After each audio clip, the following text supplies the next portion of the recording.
My name is Portia Pusey, and I'd like to welcome you to the National CyberWatch Center 2014 webinar series.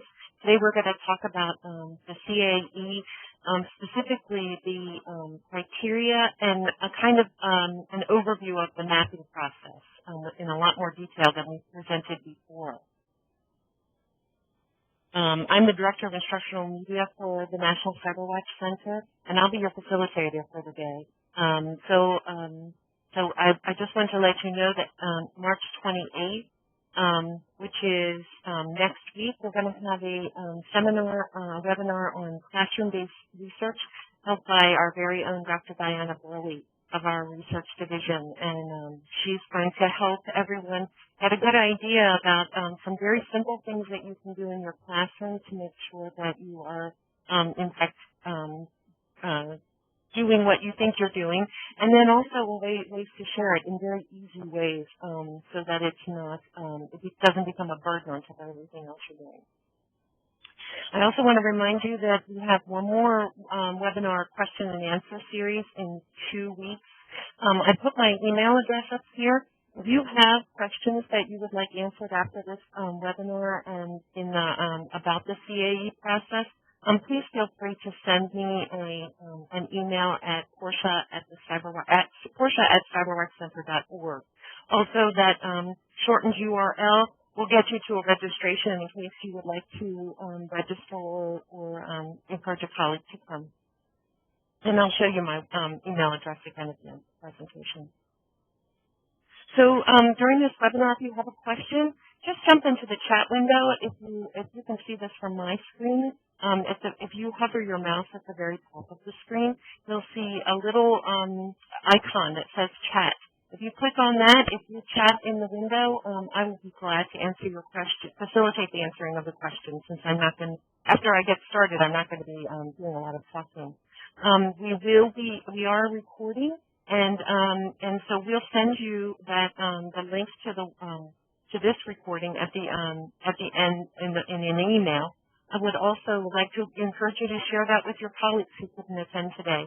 We're going to have it up on our YouTube channel, and we would be glad to have you review this presentation again and also share it with your colleagues.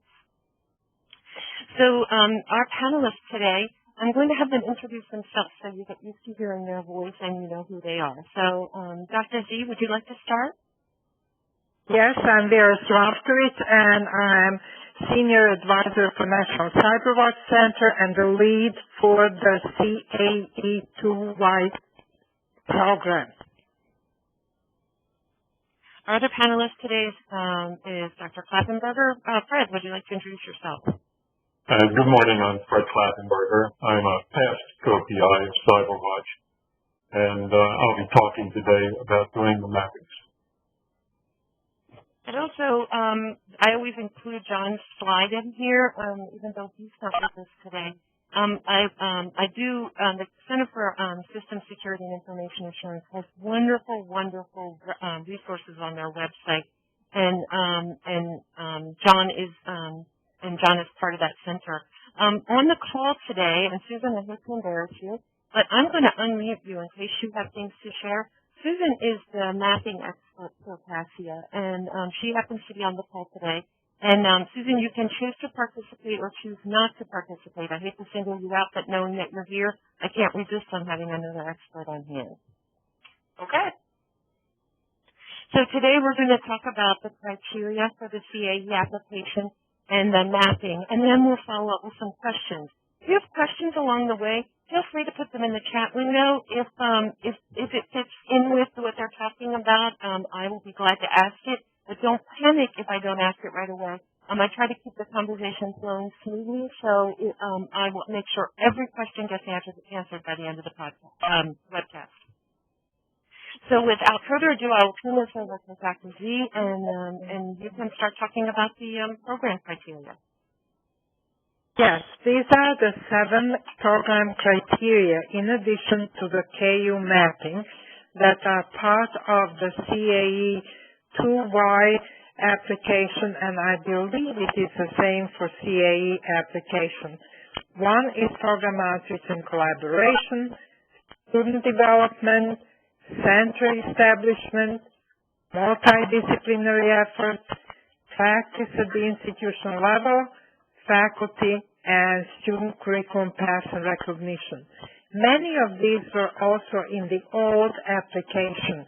So if you have submitted, those of you who are redesignating and have submitted applications before, you probably have a lot of this written up in your application, and you just may need to update or maybe adjust the language to the new criteria.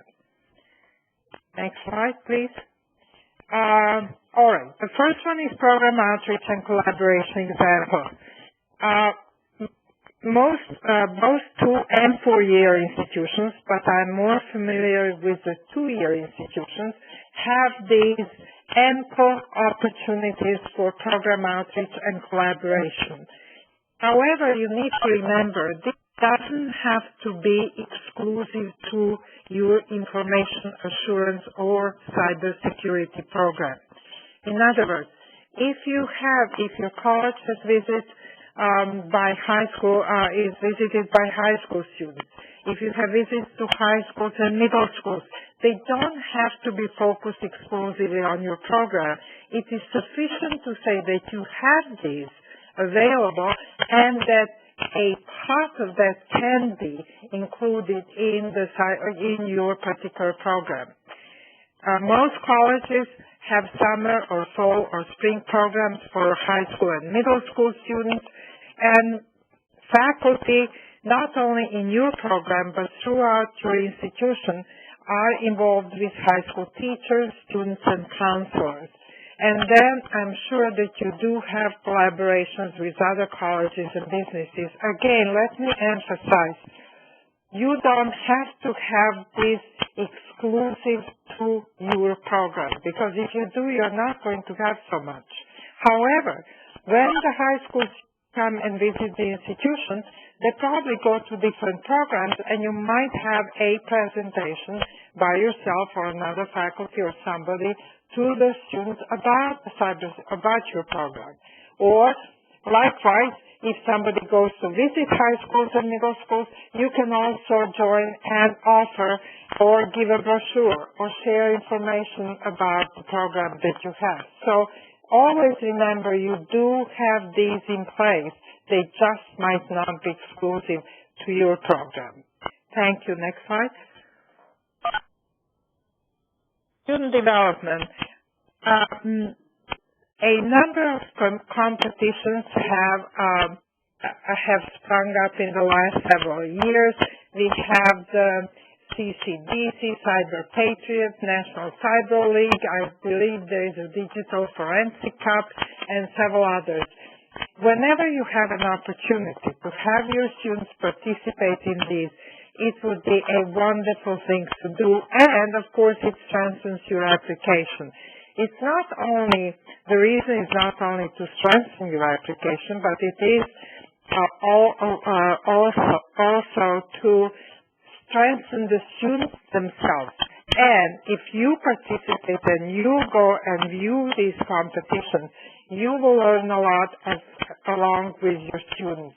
And typically, institutions that have teams of students who participate in one or more of these student competitions do much better in their program. National Cyber Watch Center has started and initiated a National Student Association. And you may want to encourage your students to participate in it. There is a chat room. There's a lot of interaction between the students, and you can find this on the website of the National Cyber Watch Center. Another possibility here is mentoring high school students, and that is something that the college students do very, very well. And you may want to encourage your college students or Cisco Academy students or students in your own program to mentor high school students who take some of the same courses.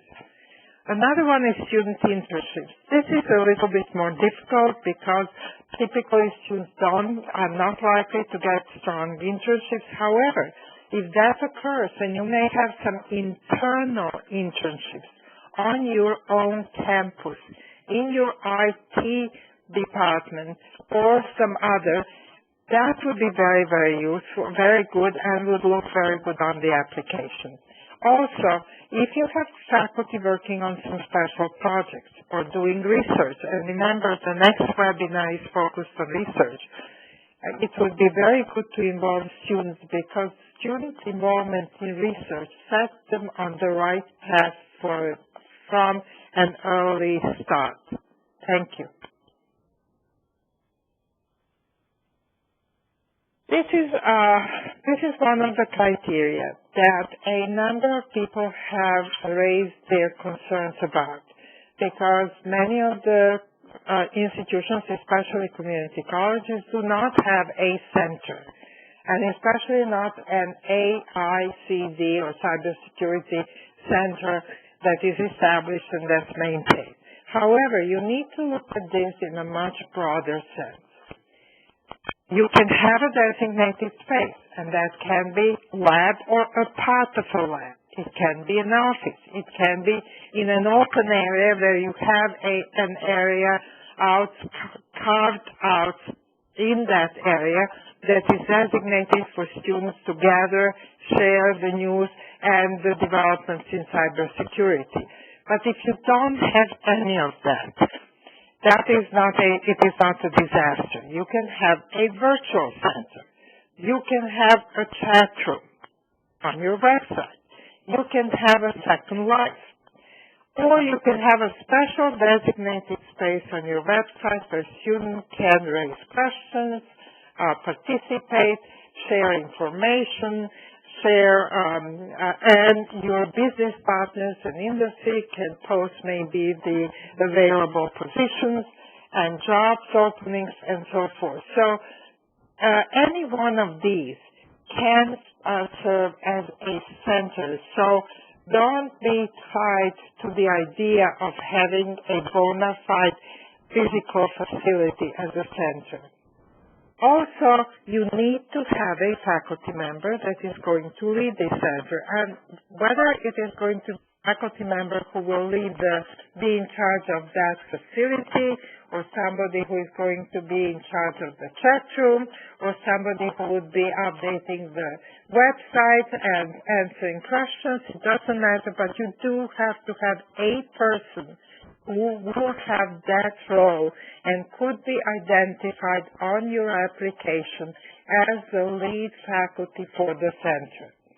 And then you can create different center activities. If indeed you have a team that has participated or will participate in a competition, that's something to share with other students in the center. Again, could be website, chat room, or a facility where you would put a poster up and say upcoming events, or our team plays second or third or first or whatever.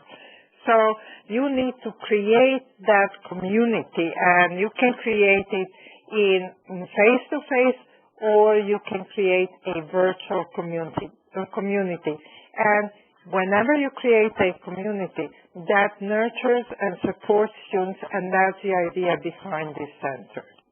Thank you.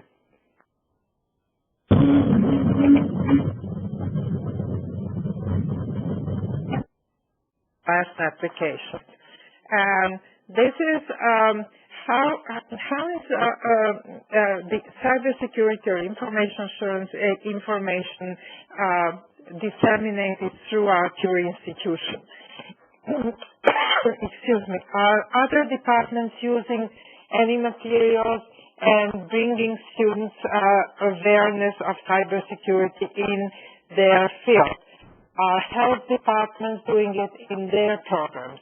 Are the science departments and engineering departments doing it in their field?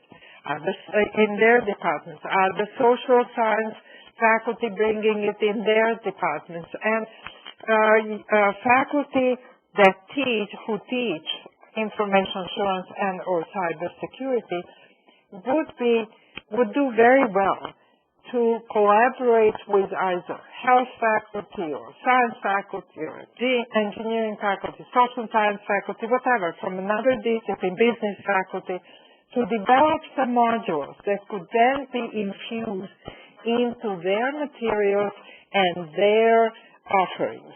And that's what this application needs to show. If you do not have it yet, you may want to show an attempt to develop it and identify the faculty you would be working with and so forth.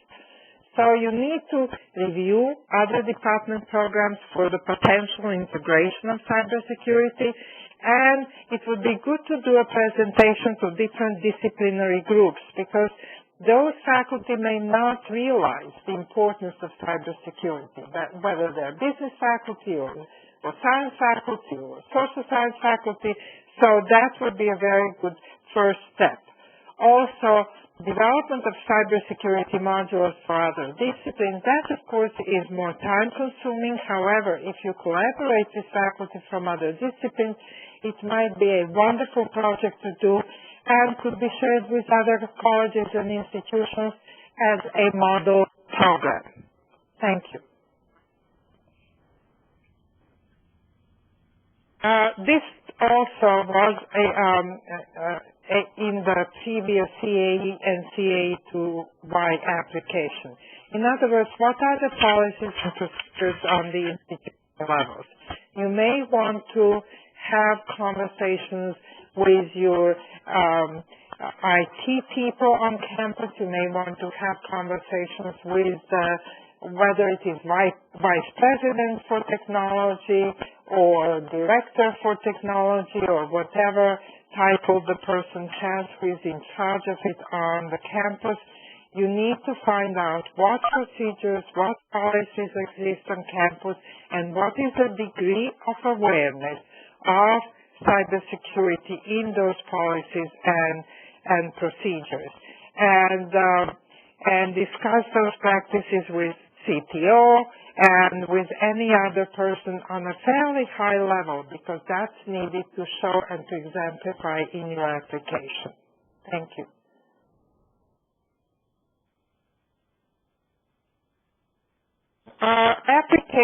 This too was in the last application. Our application needs to demonstrate that you indeed have faculty at your college who are both capable and interested and keeping up with new developments who are teaching these courses. So first you need to identify the full-time faculty and the adjunct faculty. You need to identify their degrees. Probably what you may want to do is attach and append their CVs that will show where they are working or their work experience, their academic experience, etc. So the credentials and experience need to be identified.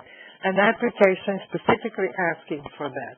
You also need to have to show what are the professional development opportunities for these faculty, both internally and externally.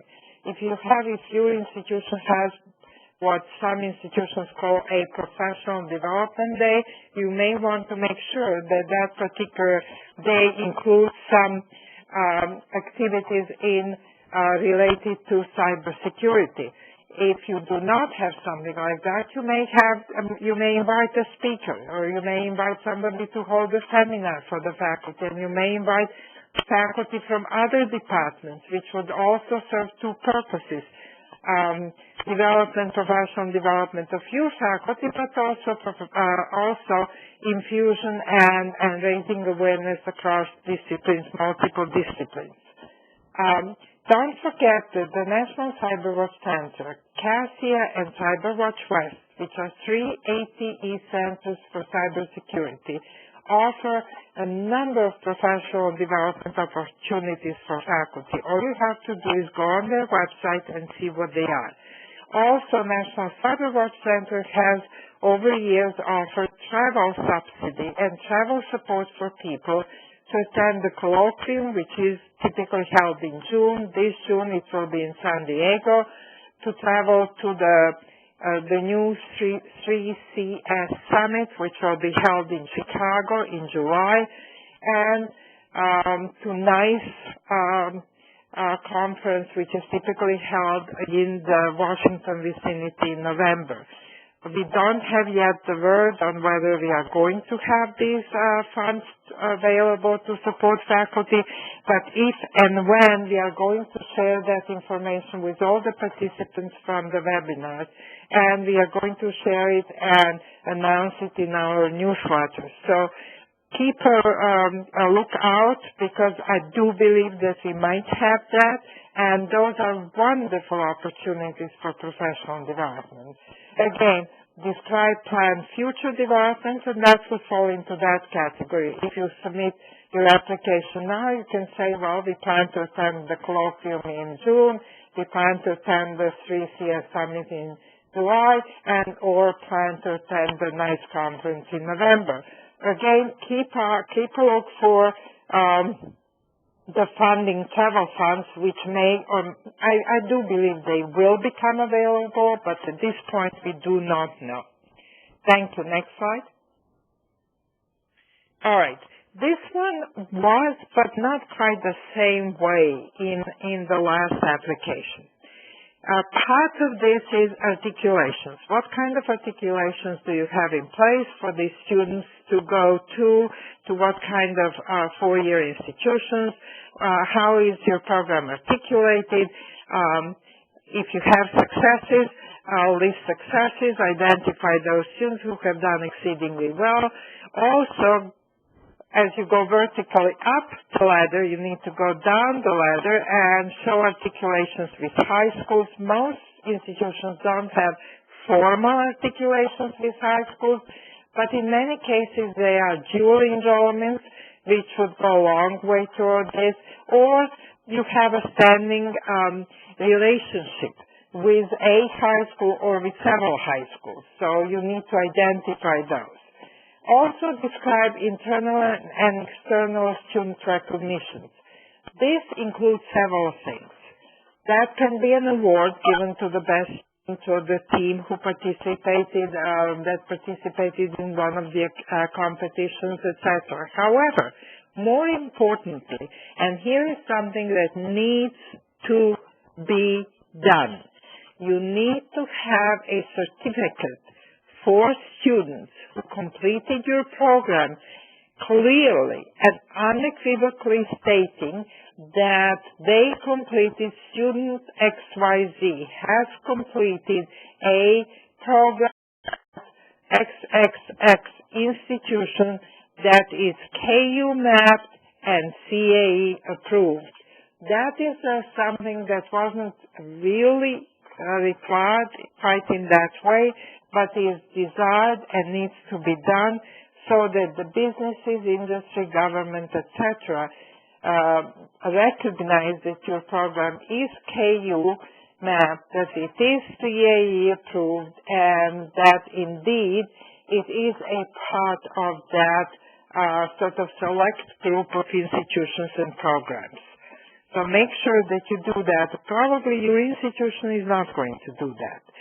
And because your program will have to do it. And if you are a department chair, do it yourself. If you are not, ask your department chair or your dean to help you develop a certificate. It doesn't take any time to develop it, but it is something that needs to be done and needs to be issued to every student. If your student has not graduated, but has completed, let's say, I don't know, 60% of the program, you might want to issue some sort of certificate saying that student XYZ has completed courses A, B, C, D, which are CAE mapped and are a part of the CAE program, so that that student has a stronger and a greater ability to get a job, be placed in either government or industry, etc. So make sure that you do that, because that's something that the NSA is looking for in the application. Thank you. So you're not off the hook yet, Dr. Z. There's a couple of questions that folks have. Okay. So let's start with that certificate. Could the certificate of CAE mapped and CAE approved program be integrated into the diploma? Integrated into what? A diploma. Diploma? Yes, it could be, absolutely. It could be, but most institutions, remember, I was the academic vice president, and to integrate something into the diploma is very, very difficult. So if you can do it, perfect. But if you cannot, issue separate certificate. And then there's a question about articulations that are in process, awaiting final approval. Can you put that in the application? Absolutely. Absolutely. Put it in parentheses, just say pending final approval, because typically when the articulation process has been done, and it is usually a long process, once it is done and once it is at that stage, it will definitely be accomplished. So yes, put it in. And then jumping back a couple of slides, there was a question about student cyber clubs. Where does that fit into this picture?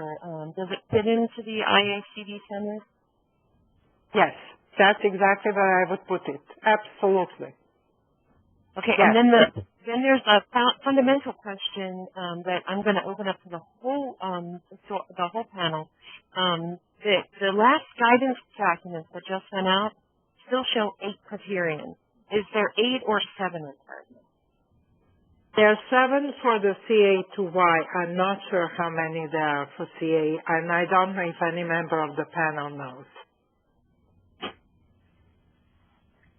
In the old CAE, CAE2Y applications, the number of criteria were not the same.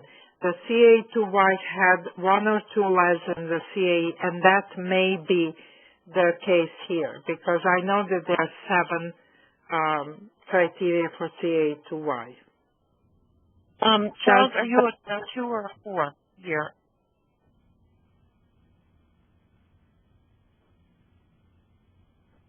While I'm waiting on Charles' response, I have a question that says if you're an existing... Could you also ask if he or she can identify the criteria that has not been included in the 7? Sure. Charles says he's an MS level, and that BS, MS, and DSC. And Charles, do you know which one is missing? Oh, Charles is from Capital. Oh, good. Do you know which extra one you have on the 8?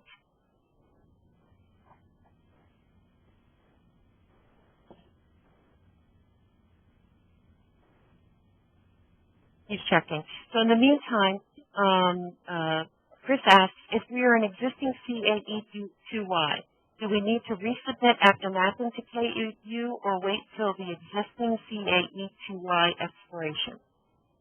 Oh, no.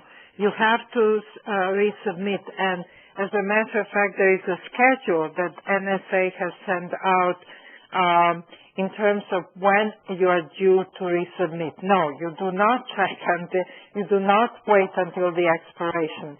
And when you resubmit, in addition to the KU mapping, make absolutely sure that you go over your old criteria and you add and renew or whatever.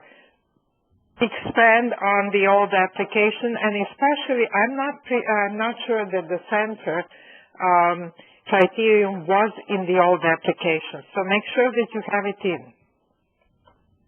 And then Linda asked about the number 6, the faculty requirements. Do we need CVs for all instructors if there are many more than 5? No, I wouldn't. I would list them, and I would say something to the effect that the CVs are available. I don't know if the college has those CVs on the, maybe in some, it could be linked to those, but I don't believe that you need. However, Portia, if you would not mind just putting a star next to that question, we can double check with NSA and get back to you so that we make sure that you got the correct information. I'd be glad to. Thank you. So Charles says that what the criteria he has don't exactly track to the presentation slides, but it may be the item 0, the letter of intent. Oh, that's different. You do have to submit letter of intent.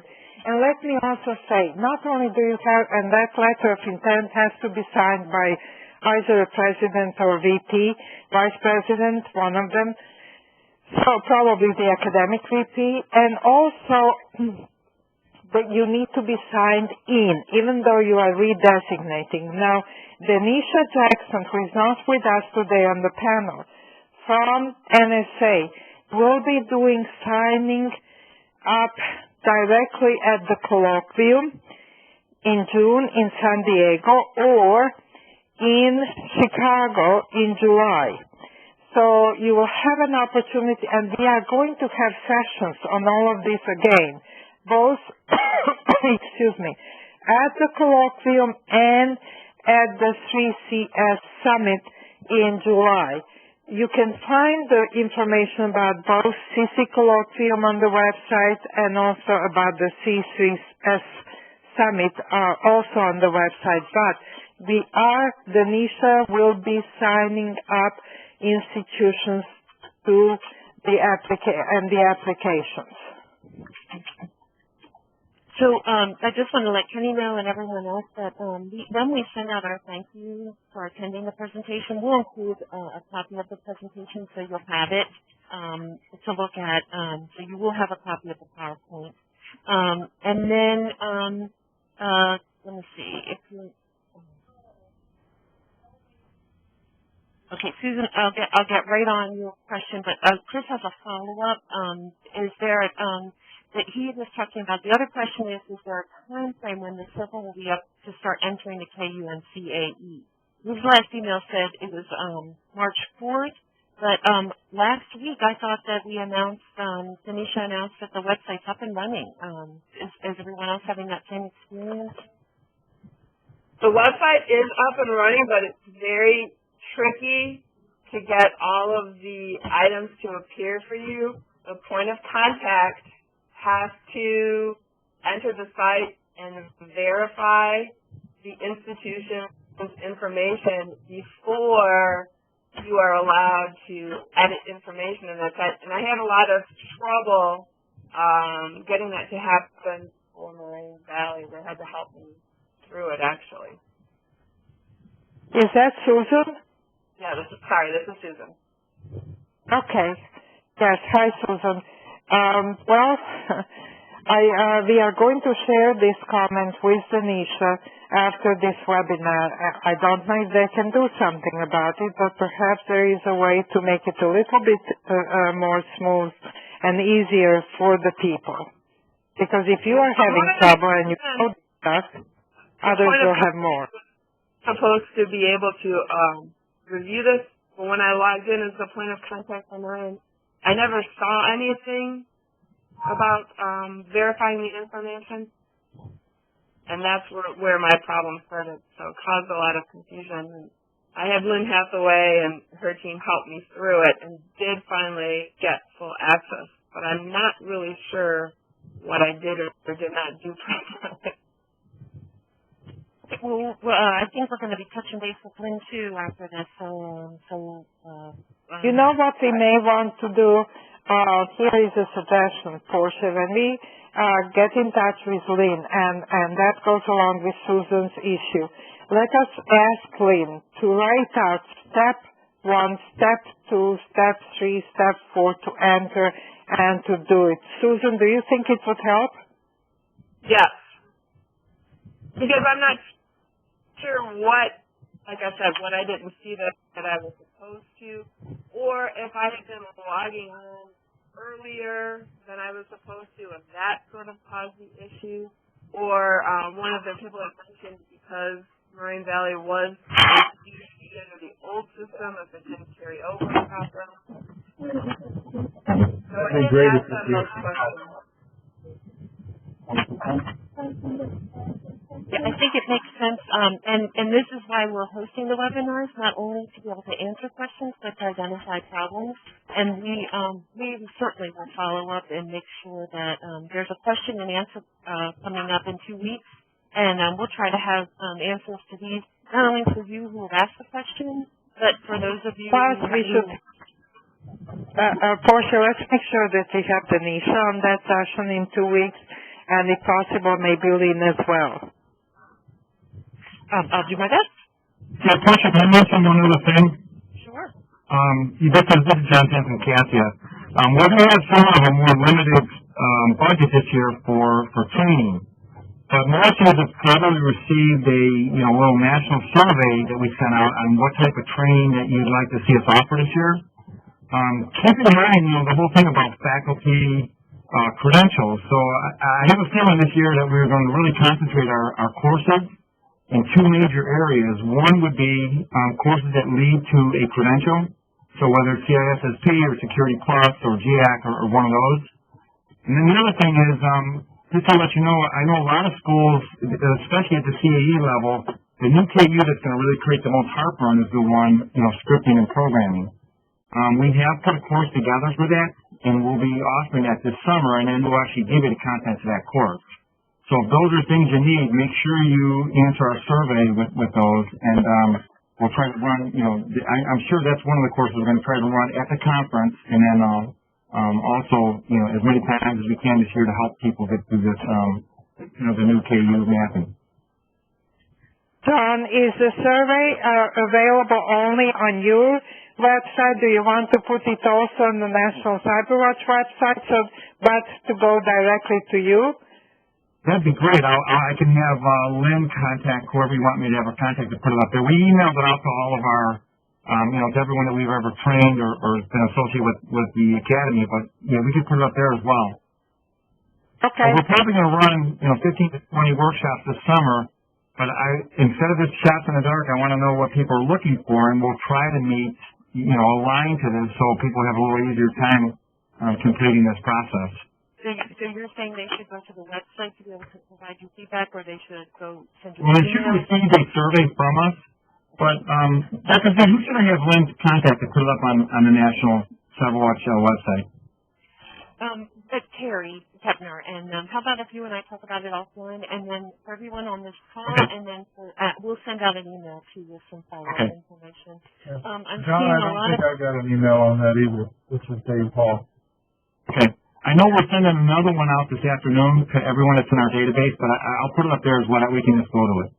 Okay, and thanks. also, John, I'll send you if there's no objections on the people on this call, I'll send the email list of those who signed up for these webinars. And then you may send out two, but it's better not to have, it's better to have 2 than 0. Sure.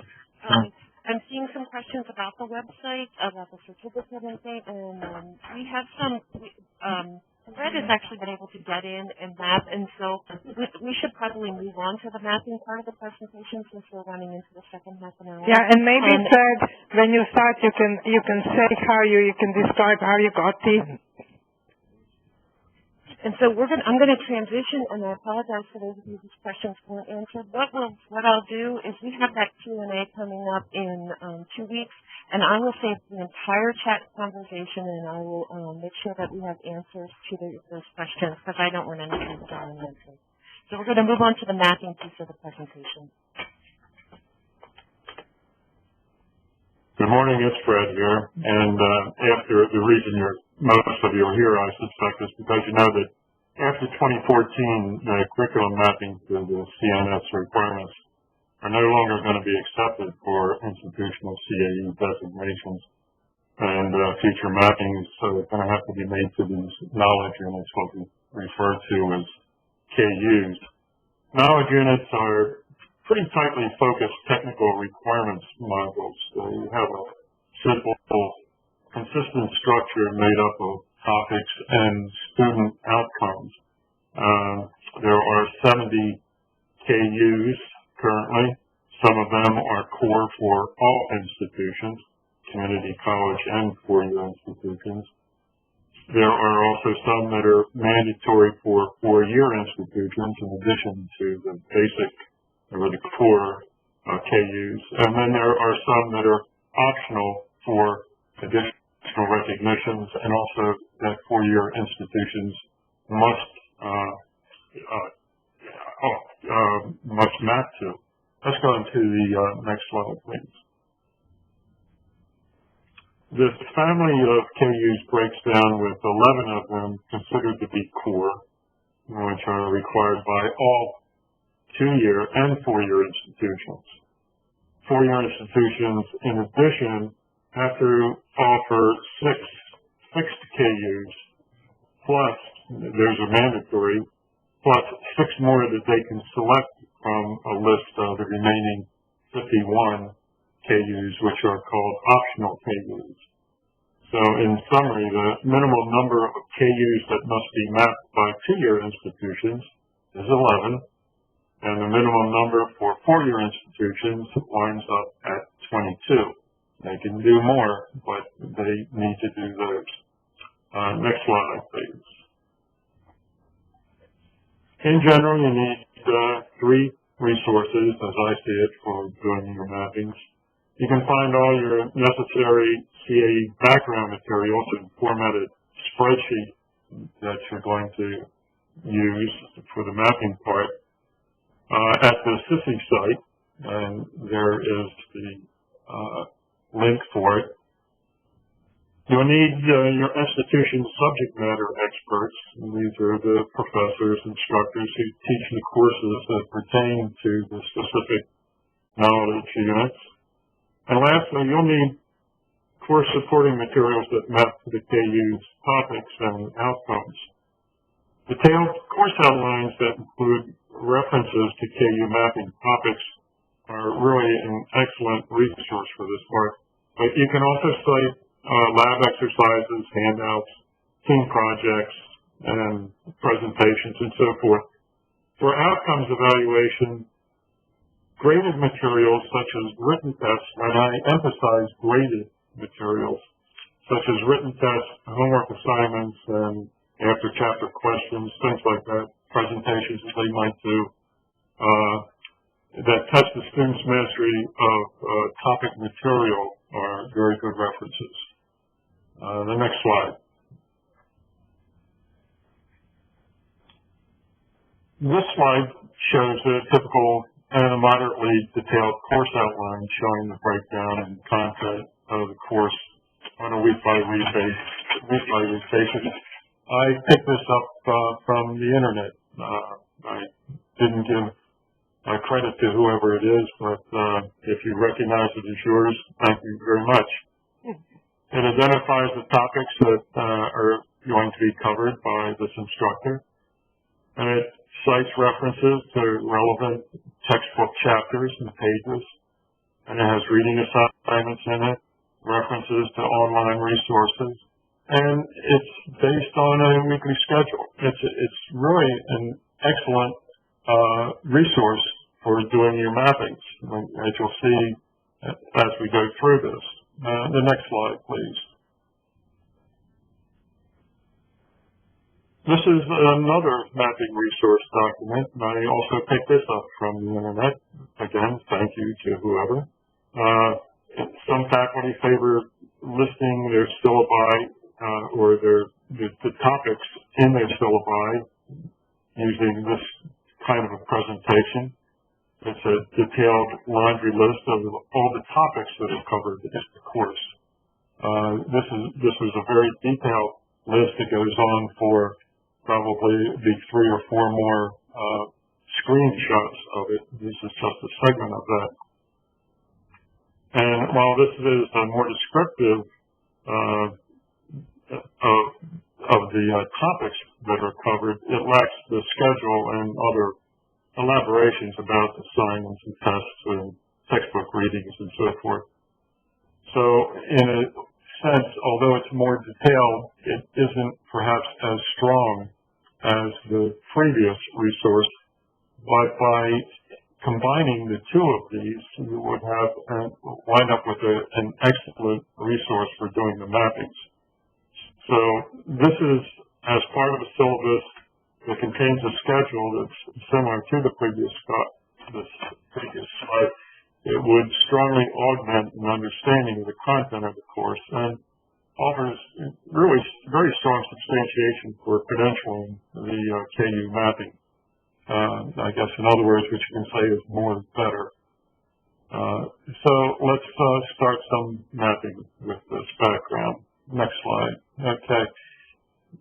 This is the main screen of the KU matrix, which is provided from the CAE site reference that was in the previous slide. The KU mapping screen that you see here lists all the KUs, and you'll notice that it is color-coded. The 11 core KUs are shown in a green background on the left-hand side, the upper block of that. All institutions, as was previously mentioned, both 2 and 4 year, must map to every single one of those. There are 11 of them there.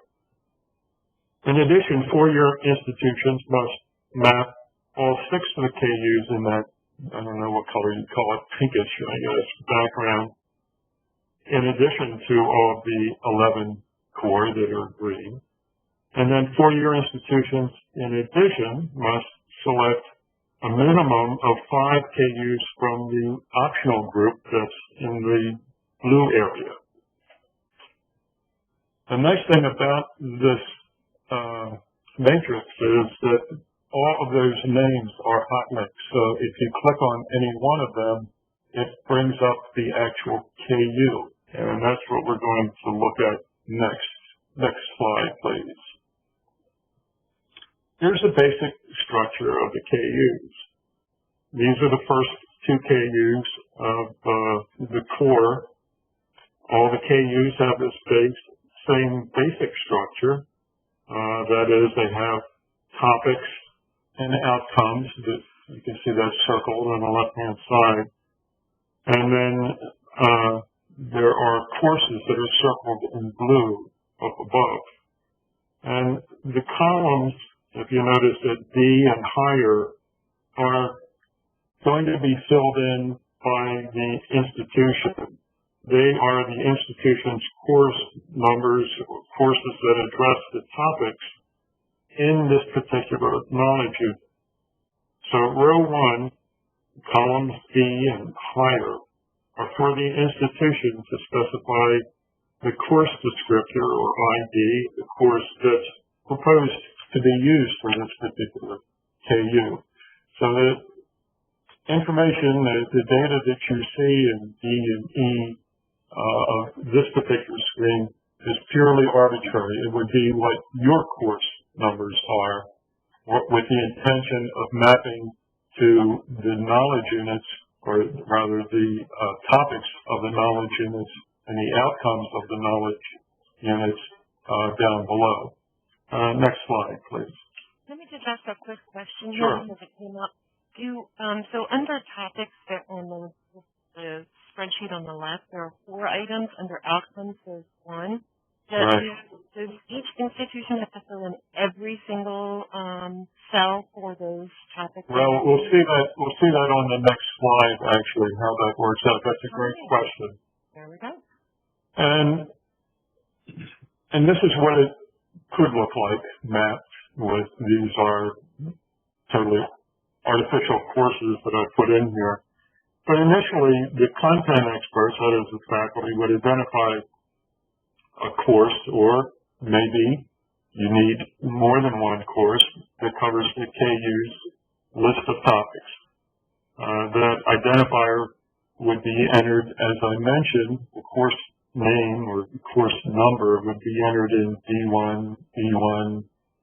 What comes after E? Like F, maybe? And so forth. If you needed additional courses. The nice thing, I think, about the knowledge units is that they are tightly focused in technical areas where the CNSS standards were, in a sense, all over the map. If anybody remembers mapping to those topics were sometimes seemed like they were unrelated in a sense. I mean, you would have to have a whole series of courses across the top to map to when you were doing that. But in this instance, I think most of these can be covered by a single course. And that would be the ideal situation. So under that course identifier, the course name, you put an X where it intersects with that cell. Now, the first time through, you might use 2 or 3 or 4 courses in order to pick out what the best course is. But then you want to map that CAE with the fewest possible courses. So you want to eliminate any of those that are poor maps. Let's look at the next slide. Did that answer your question? Ed, is that good?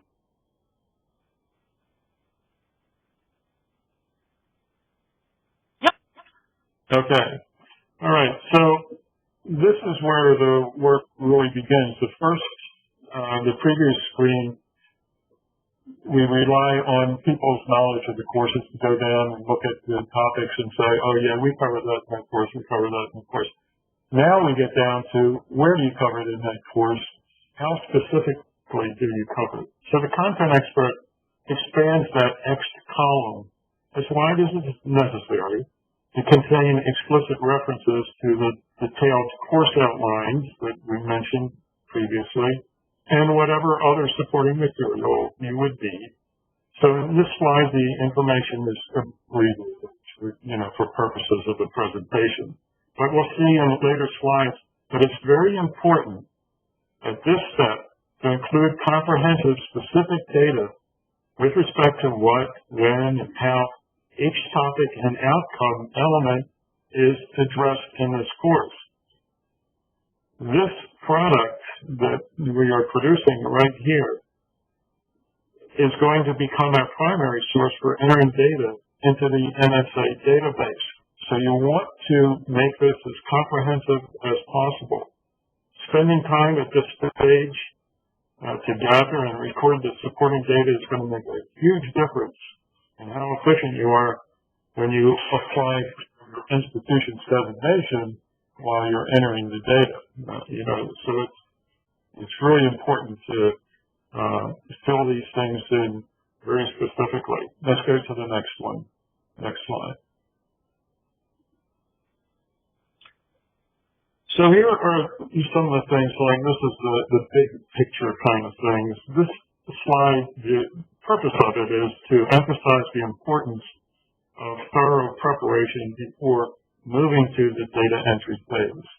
In the previous slide, we talked about putting the information into each one of the knowledge units. Now, it wouldn't just be one knowledge unit, 2 knowledge units. You'd have all of your knowledge units specified at this point.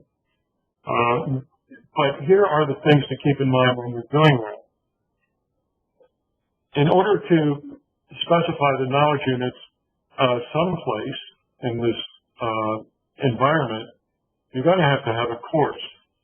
And that course information needs to have things like the name of the text, the name of the author, the chapter, and the title, where this information is coming from. And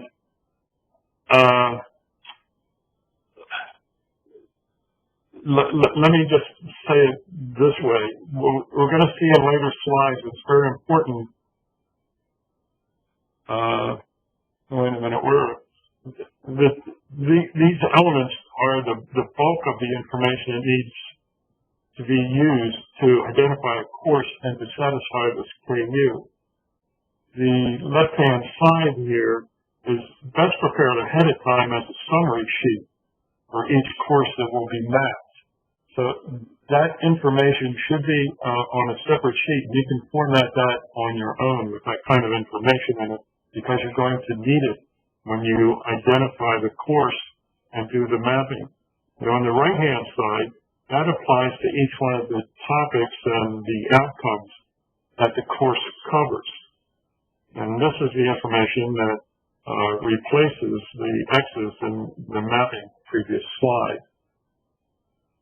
Is this slide clear what I meant by it? Does anybody have any question about it before I go on? Okay, let's go to the next slide. Yes. See an example to understand it better. We are going to get into the actual data entry portion. So I think we'll see it just as soon as we get into that. Okay, thanks. Let's see if not, just bring the question up again.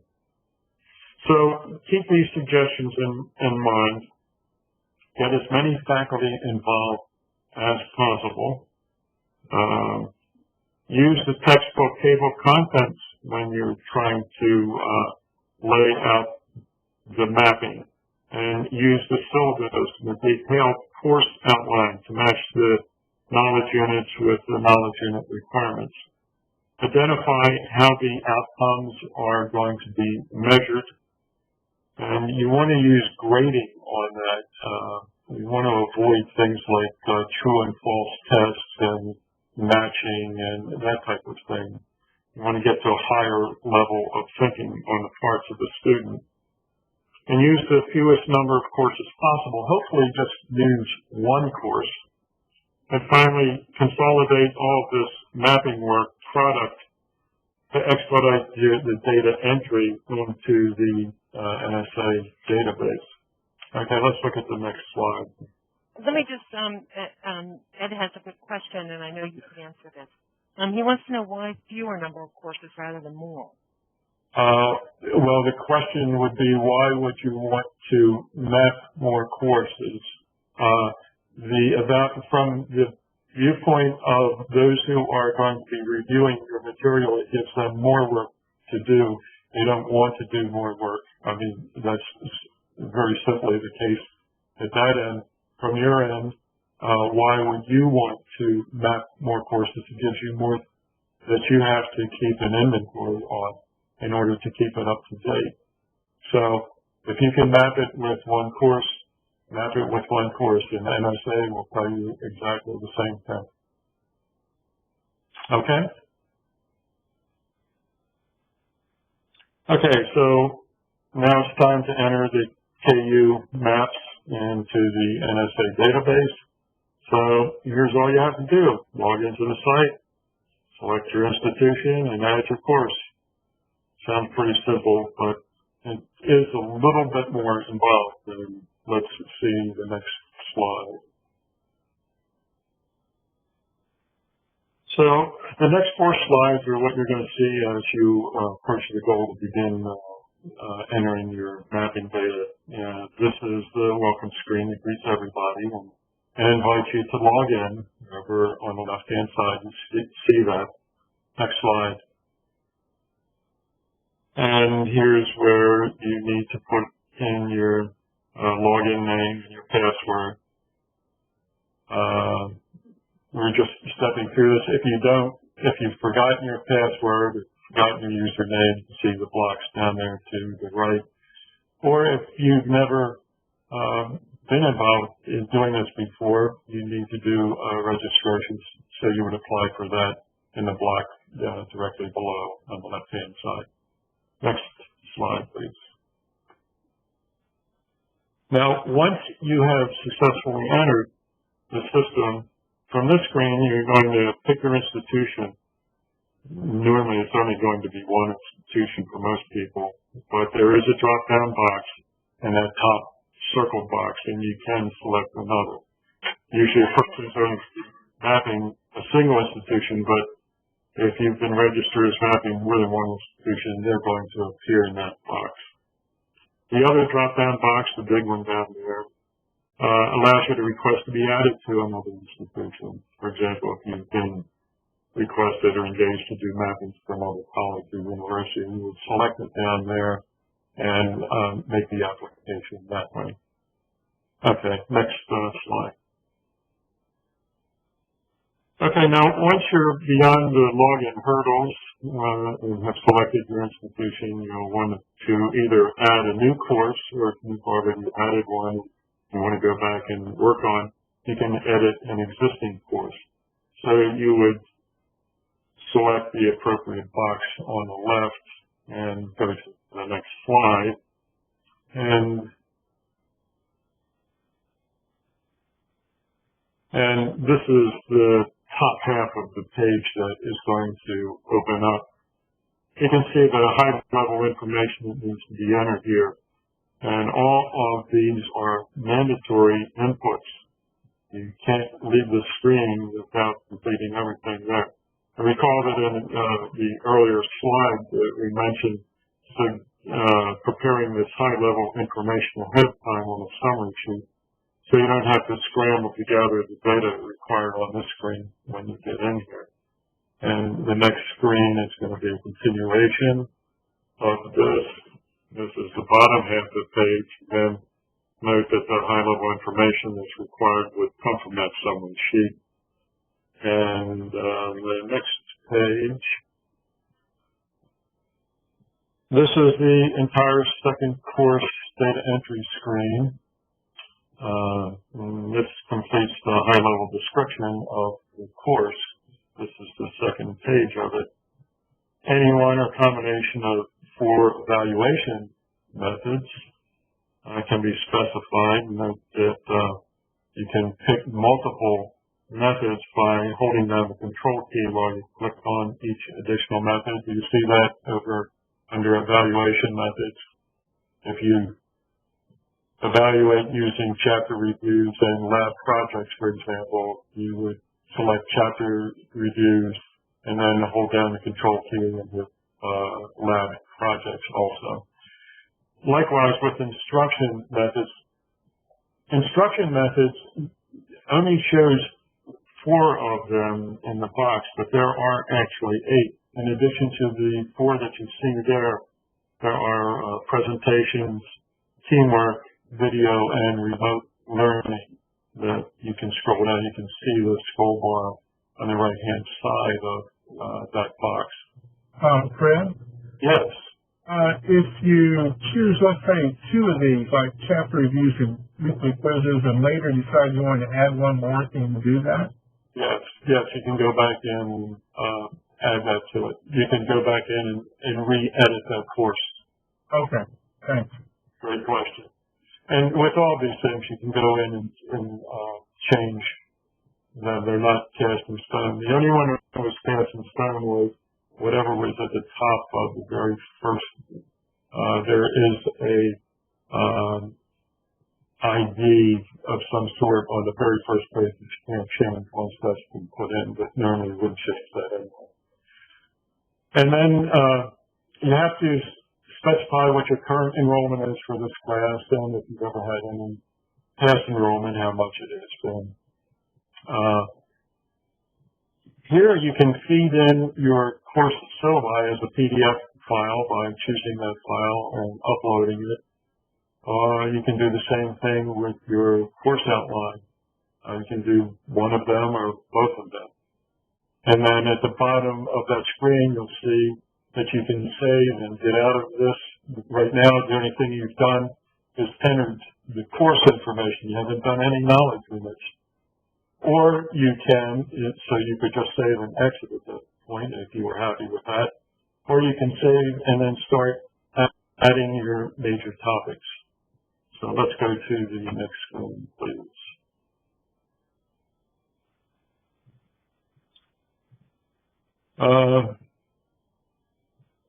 Okay, so here's some actual course information that was put in. There's the course designator up at the top. Once again, I have to thank some unknown person for stealing his information here.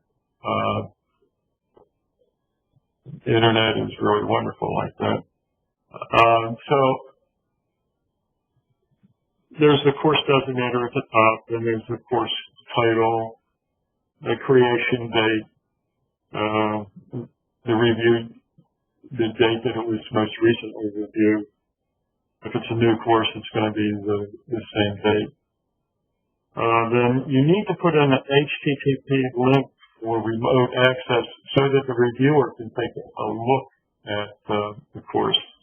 And then you put in the catalog description of the course right out of the catalog. And then let's skip down to the next screen. If it's been, course is being currently taught up at the top of that, it's not highlighted, but you can select it as being less. They want to know how long or how many contact hours are involved in this course, so they have a sense of it. And so for a 3-credit course, typically it would be 45 hours. This is one way that could be laid out. And then the evaluation method, you can see that 2 items have been selected for evaluation lab projects and exams that show. And instruction methods projects show there. And current enrollments, 35. You can see all the things that are filled in here.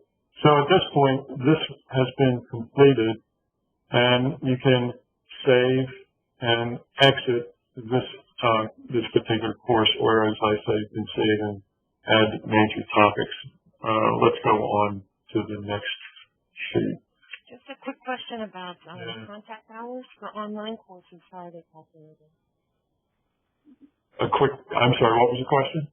So if it's an online course that the student completes online, I'm assuming that's what the question is relating to.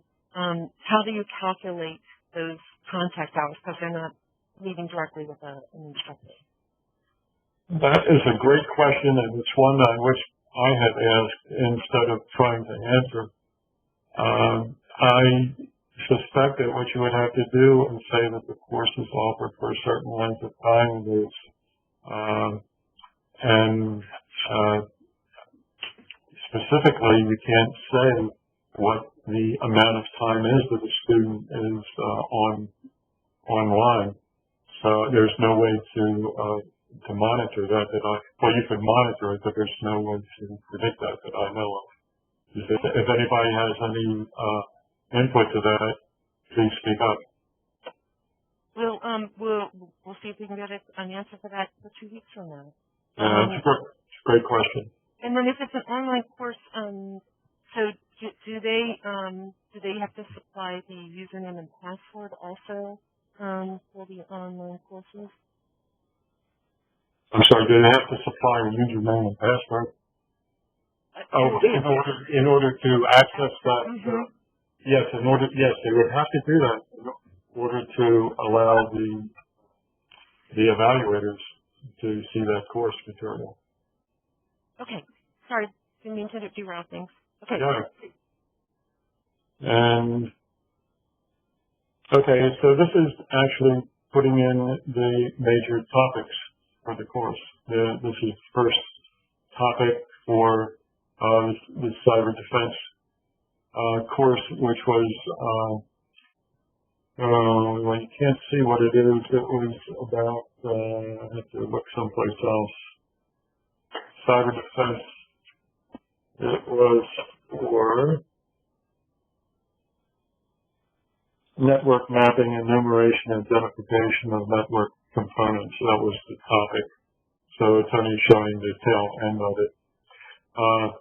So this is the first topic under cyber defense. And this is the topic description that comes from the faculty who is going to present this course. They claim that this course is going to be monitoring critical areas, communication centers, information centers, and so forth. That is what is going to be covered in order to satisfy the topic network mapping, enumeration, and identification of network components. That is the topic of that knowledge unit. Does that make sense? Does everybody understand that?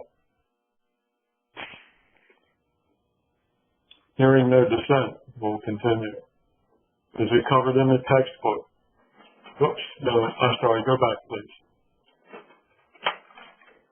Is it covered in the textbook?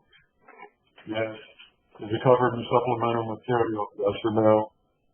There below is the textbook that is going to be used for the course. There is the chapter that covers this particular topic. And if it's covered in some supplemental material, they want to know who the author, or a textbook, they want to know who the author of the book is. And the author's name would go in that next block. Okay, now notice before we leave this screen, it says save and add another topic, or save and add objectives. So we're going to add an objective, I believe. Let's see the next slide. We went right to add an objective for this course. This is for objective number 1. Objective number 1 was describe potential system attacks and the actors that might perform them. So this responds to that by saying students will identify various potential system attack methods, including blah, blah, blah, blah. Okay? So that's where that objective or that outcome is addressed and how it's addressed. Notice one of the things that I continue to emphasize is that the word graded in there. You want to make sure that you indicate that there is some way of evaluating that the students have gotten this information and that they understand it.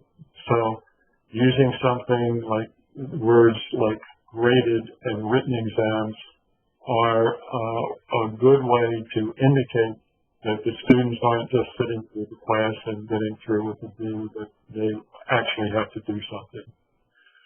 Next slide, please.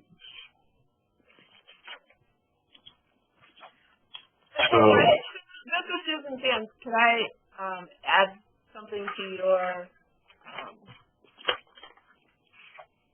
the answer is yes. courses? All right. If you applied for CAE in 2012 and you've got courses already entered into the system, they will carry it over into the new system. However, since this year they are requiring the date that the course was created and the course was last reviewed, which actually you guys can see on the screen there, you have to go back in and edit your existing course to enter the missing dates or the new fields that have been added, and that course does not have to be re-entered then. You can just use and add to that course or Thanks, Susan. That's a good point. And there's one more follow-up on this one, so they've already provided their syllabus, and all of this needs to be cut and pasted again into the fields. Is that correct? I'm sorry, they've already provided the syllabus. You know, in a couple of screens back, it provides them an option to attach the syllabus for their course outline, and then in the next following screens, they're kind of re-entering some of the information in terms of the description, and that has to be added in cut and paste, correct? It does have to be added. Those forms have to be completed. Okay.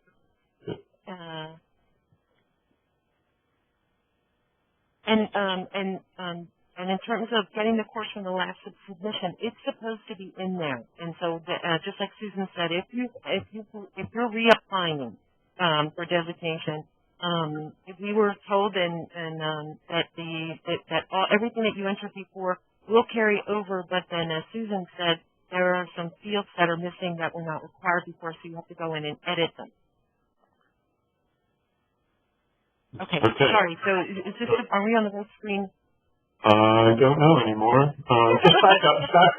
Just back up one for a second.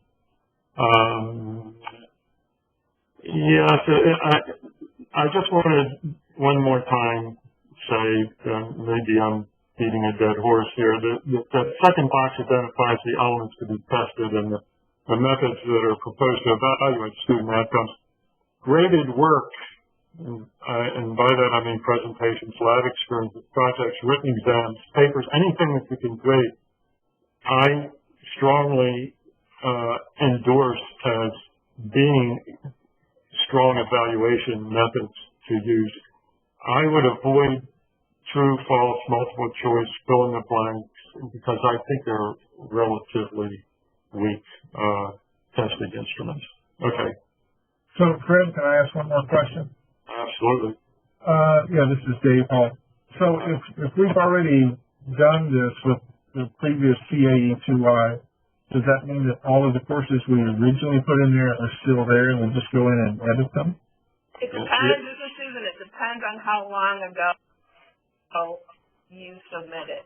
If it was in like the last, in 2012, those courses will appear. But like for Moraine Valley, because we did our CAE probably 4 years ago, those other courses did not appear.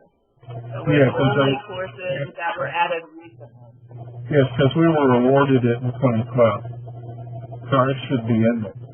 Yes, yours should be in there. Okay, thanks. Thanks, Susan. Okay, next, this slide, I guess. So this slide puts everything together, course, topic, and the objectives onto a single screen. And you can arrive at it a couple of different ways, but by selecting the Edit Existing Courses selection from the list on the left, then selecting the pencil icon that will pop up after that, then that's the Edit Delete option corresponding to the course that you want to access. So you can see what the mapping looks like up to that point, up to the points you've done. So you've now seen the fundamentals of mapping curricula to KUs and entering data into the NSA database. Next slide, if you need more assistance about any of these things, there are some areas, and I think I would add Susan's name to this list for assistance also. And I'll add when we email it out. That way everybody will have it. yeah, and anyone else, perhaps John's also. That's it for me. Portia, it's your nickel. So there's one more question, and then I'll put it out another call for questions. They said that they created courses created in 2010 that are revised annually. So we would put in the latest revised date for the course last review. Is that right? Yes. Okay, terrific.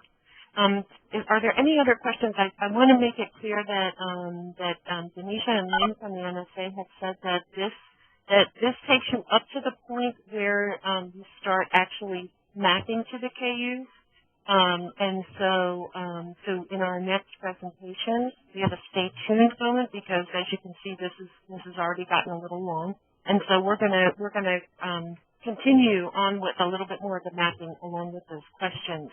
We will be sending you a follow-up email just so that you have access to the presentation and a link to what you've seen today. And we will add more email addresses. And please be sure and email us questions for the next PowerPoint presentation in 2 weeks.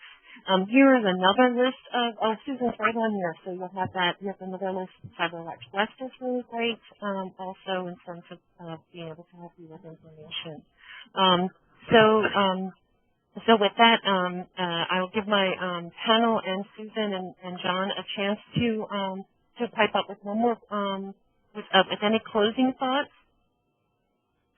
One other closing thought, this is when you add a course, you have to add major topics or objectives in order for the KUs to turn on. So if you don't add any, if you just added the course, don't expect to see the KU detail yet. You have to have major topics or objectives first. Then you'll see the KU detail.